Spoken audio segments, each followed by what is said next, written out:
नमस्कार। पॉलिटिक्स में आप सबों का स्वागत है। और आज हम पॉलिटिक्स में बात स्वाभाविक तौर पर जो बिहार में उथल पुथल चल रहा है, कौन बनेगा मुख्यमंत्री, कौन बनेगा उप मुख्यमंत्री, किस मंत्री का पत्ता कटना तय है, बहुत सारी चीजें ऐसी खबरें चलाई जा रही हैं, कयास लगाए जा रहे हैं। जितने बड़े नेता हैं वो उतना ही घाघ है, उनसे आप कुछ निकाल सकते हैं? कदापि नहीं। सम्राट आए, विजय सिन्हा आए, विजय चौधरी आए, संजय झा आए, तमाम बीजेपी के प्रदेश अध्यक्ष आए गए, लेकिन कहीं से कोई प्रतिक्रिया नहीं आ रही है। ऐसा लग रहा है जैसे मीडिया अगर डिकोड कर लिया तो बाप रे, भूचाल आ जाएगा। बीजेपी में एक खासियत रही है कि मीडिया से बड़ा बेहतर रिश्ता रहा है। अभी बिहार में है, अब सरकार जब उनकी सरकार बन जाएगी क्या होगा कहना मुश्किल है, लेकिन बेहतर रिश्ता है। इसके बावजूद भी कोई खुलकर बोलने को तैयार नहीं है। तो मीडिया वाले के पास क्या है? तो आज ऐसे ही एक बीजेपी के साधारण कार्यकर्ता से एयरपोर्ट पर मीडिया वाले का आमने सामने हो गया। जिस दौर में हम दरभंगा में ईटीवी में थे, उस दौर में भी ये मेरी समझ से एक समझदार संघ बैकग्राउंड से जो आया हुआ बीजेपी का नेता हो सकता है, उस तरीके की समझदारी हरी सहनी जी में था। हरी सहनी जी, हाँ, बहादुरपुर से चुनाव भी लड़े, हारे, लेकिन जो एक वैचारिक समझदारी होती है ना, मेरा मानना है हरी सहनी में बहुत जबरदस्त है। राजनीति वो समझते हैं। मिल गए एयरपोर्ट पर, पूर्व मंत्री भी रहे हैं, नेता प्रतिपक्ष भी रहे हैं विधान परिषद में, और मीडिया फ्रेंडली भी रहे हैं। तो मीडिया वाला लगा दिया कि क्या हो रहा है आपके यहाँ, कौन बनेगा मुख्यमंत्री। तो जरा हरी सहनी जी का बात समझिए। देखिए, ऐसे ही नेता से फैक्ट बाहर निकलता है, कुछ डिकोड ऐसे ही लोग कर देते हैं, बाकी लोग से तो एकदम समझिए कि समझना ही मुश्किल है। तो हरी सहनी जी ने मीडिया से बात करते हुए जो बातें उन्होंने कही है और जिस तरीके से कही है, वो समझिए कि संघ का एक मतलब कहते हैं ना, हम वर्ग है, वर्ग, क्लास। आप क्लास समझिएगा, हम लोग वर्ग समझते हैं। कोई प्रचारक आते हैं, कोई प्रमुख आए, मुख्य शिक्षक आए, तो वर्ग लेते हैं। तो समझिए कि ठीक आरएसएस के वर्ग के तरीके से मीडिया के सवालों का जवाब हरी सहनी दे रहे हैं। तो पहले जरा हरी सहनी की बात को सुन लीजिए।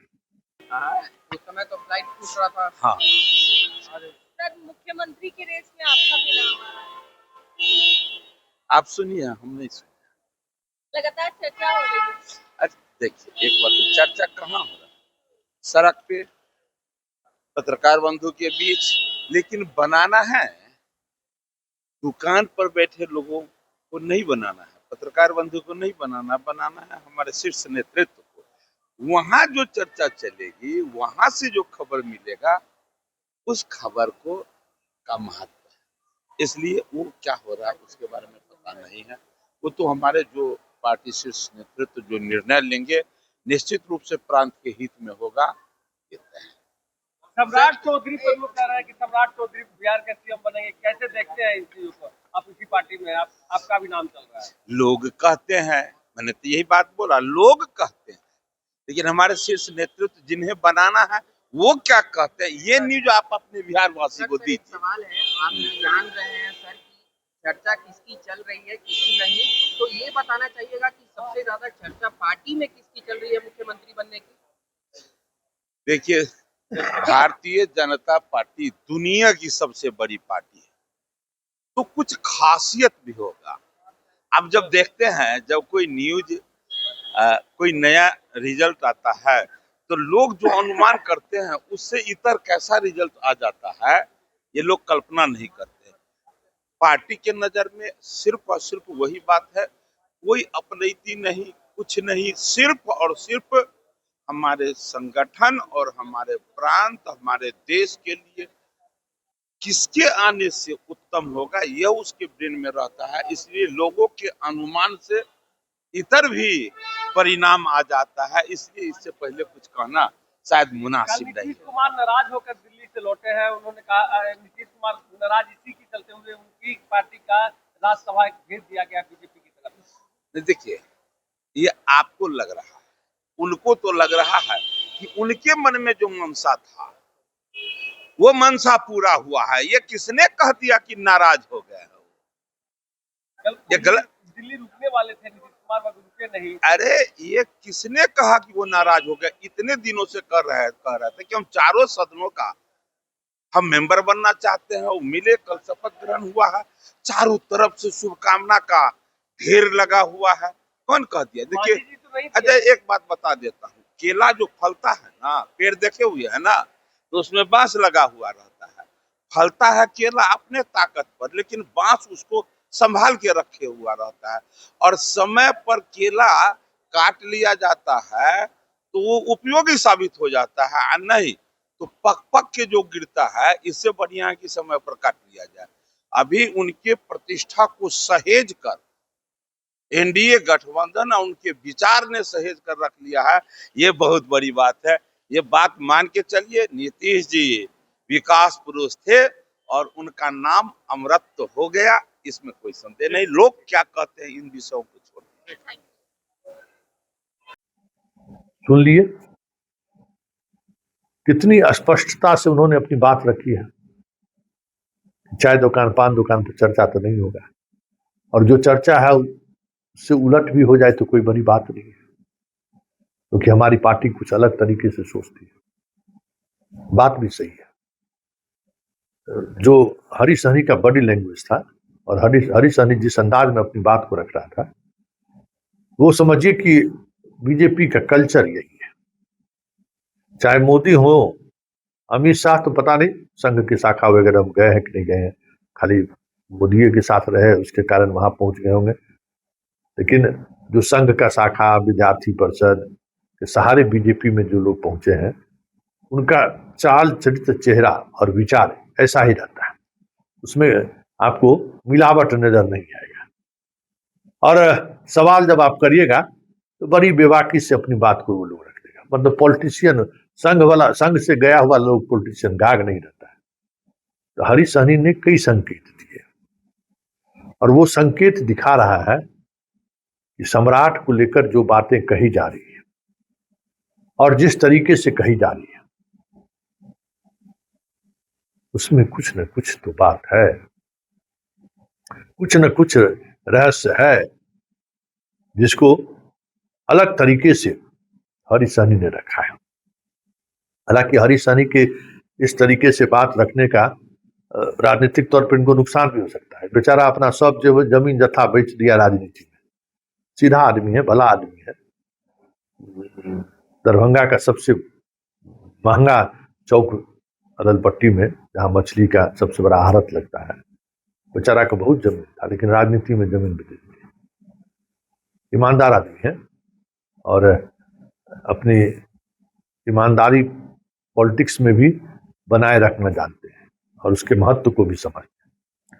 हालांकि आजकल तो ऐसे लोगों की राजनीति में तो पूछ है नहीं, इसलिए हरीश सहनी को उस तरीके से तवज्जो नहीं दी गई। लेकिन हरीश सहनी के बातचीत से आप समझ गए होंगे कि किस वैचारिक तौर पर इनके अंदर की समझदारी है, ये आप समझ गए होंगे। हरीश सहनी के सहारे हम ये समझाने की कोशिश कर रहे हैं, या यह डिकोड करने की कोशिश कर रहे हैं कि बीजेपी में चल क्या रहा है, बीजेपी सोच क्या रही है। क्योंकि सम्राट भी आए, विजय सिन्हा भी आए, गजब की चुप्पी है बीजेपी के कैंप, गजब की चुप्पी। और हम इतना जरूर दावे के साथ कर सकते हैं कि अगर सम्राट को हरी झंडी मिल गई रहती तो सम्राट का जो मिजाज है ना, उस मिजाज में उस व्यक्ति के अंदर इस तरीके की चीजों को छुपाने की कला नहीं है। एकदम प्लेन हार्टेड आदमी है, अपने तरीके से जो बात होगा जुबान पर होगा, भले आपको अच्छा लगे बुरा लगे अलग बात है, उसका ख्याल सम्राट चौधरी नहीं करते। आपको बुरा लग गया तो लग गया, लेकिन कह जरूर देंगे। जो एक बिगड़ेल बाप का बेटा होता है ना, बिगड़ेल बेटा, तो भाई सम्राट चौधरी शकुनी चौधरी जी का बेटा है, तो मिजाज रहबे करेगा। लेकिन गजब की सन्नाटा छाया हुआ है उनकी भी आवाज पर, मतलब लग ही नहीं रहा है कि 3 दिन बाद जो है सो मुख्यमंत्री बनने के रेस में जो व्यक्ति है वो इसी आवास में है। पूरी तौर पर साइलेंट, चुप चाप। तो पॉलिटिक्स में फिलहाल इतना ही। और हरी सहनी के उस बयान के सहारे बीजेपी के पॉलिटिक्स को समझिए। और जो बातें हरी सहनी कह गए, नेता भले आपके नजर में छोटा हो, लेकिन बात बड़ी ऊंचा वाला करके, ऊंचाई वाली बात कह के चले गए हैं, जो सच से करीब है। बीजेपी और संघ की तो मानसिकता यही रही है। वैसे हरी सहनी ने की बात मैंने इसलिए चलाई, इसलिए आपको दिखाया कि बीजेपी और संघ का ये चेहरा ही असली चेहरा है, जिसमें छल कपट वाली बात नहीं मिलेगी। अगर बोलना होगा तो बेधड़क बोल देंगे।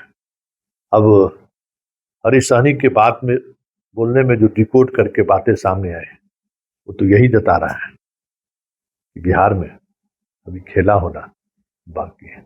चलिए, पॉलिटिक्स में इतना ही, हमें इजाजत दीजिए। नमस्कार।